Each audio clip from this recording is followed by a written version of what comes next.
बिस्मिल्लाहिर्रहमानिर्रहीम। आज की हमारी वीडियो है कि टीयर 1 के रिटेलर जिनके लिए लाजमी है कि वो एफबीआर के पॉइंट ऑफ सेल सिस्टम के साथ इंटीग्रेट हों, अपने कारोबार को, अपने बिजनेस को एफबीआर के साथ जोड़ें। अगर वो ये कानून की खिलाफ वर्जी करते हैं तो उनको किन नताइज का सामना करना पड़ेगा, इसको हम देखेंगे। सेल्स टैक्स एक्ट 1990 के सेक्शन 2 में जो डेफिनेशंस हैं उसके सब सेक्शन 43A में हमारी टीयर 1 रिटेलर की डेफिनेशन मौजूद है और सेक्शन 3 में ये लिखा हुआ है कि टीयर 1 रिटेलर के लिए लाजमी है कि वो अपने आप को सेल टैक्स में रजिस्टर करें और इसके अलावा उनके लिए लाजमी है सब सेक्शन 9A के मुताबिक कि उन्होंने एफबीआर के कंप्यूटराइज्ड सिस्टम के साथ अपने पॉइंट ऑफ सेल को लिंक करना है, जोड़ना है, इंटीग्रेट करना है। इसका मकसद क्या है? ताकि रियल टाइम में सेल्स जो हैं वो एफबीआर तक चली जाएं। अब अगर वो इस कानून की खिलाफ वर्जी करते हैं, अपने कारोबार को इस सिस्टम के साथ नहीं जोड़ते हैं, तो उन्हें कौन कौन से नताइज का सामना करना पड़ेगा। कुछ उन पे जुर्माने लगते हैं जो कि सेक्शन 33 है, जो हमारे तमाम तरह के जुर्मानों को डील करता है। उसके 25A में ये लिखा है कि अगर आप इस सारे की खिलाफ वर्जी कर रहे हैं, तो अगर आपने पहली दफ़ा खिलाफ वर्जी की है तो आपको 5 लाख तक का जुर्माना लगेगा। अगर इसके भी 15 दिन के अंदर अंदर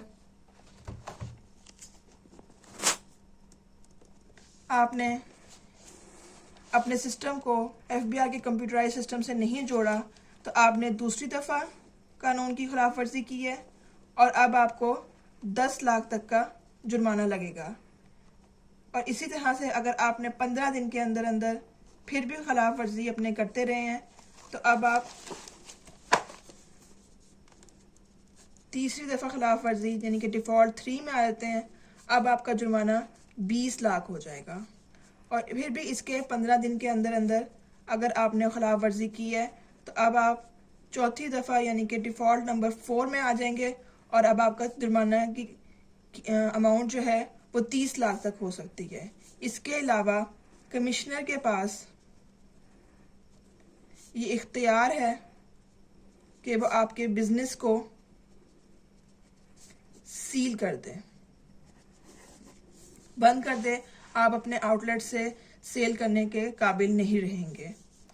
और अगर आप पहले जुर्माने के बाद यानी कि जब आपका 5 लाख का जुर्माना लगा था, अगर आपने उसके 15 दिन के अंदर अंदर दूसरा जुर्माना लगने से पहले पहले कंप्लायंस यानी कि कानून के मुताबिक अपने सिस्टम को एफबीआर से जोड़ दिया है, तो आपके पास इख्तियार है कि आप कमिश्नर को अप्लाई करें और कमिश्नर आपका जुर्माना माफ़ कर दें, पहला जुर्माना जो 5 लाख तक का लगेगा।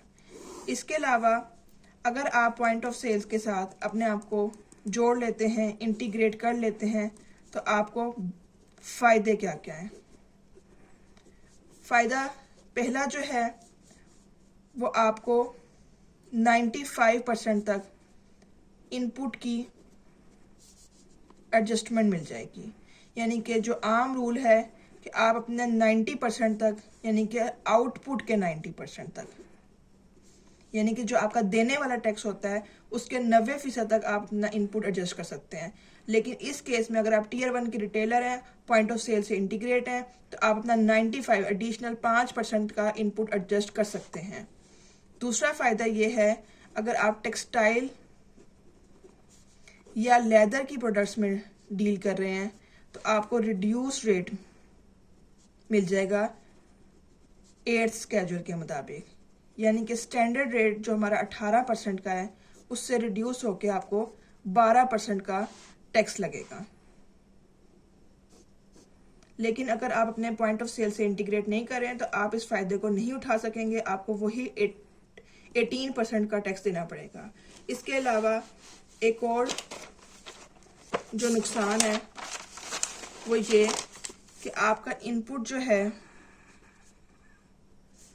वो रिड्यूस हो जाएगा, कम हो जाएगा बाय 60%, यानी कि 60% तक इनपुट आपका अलो होगा और 40% तक का इनपुट जो है वो आपका ज़ाया हो जाएगा, वो आप अपने आउटपुट के अगेंस्ट एडजस्ट नहीं कर सकेंगे।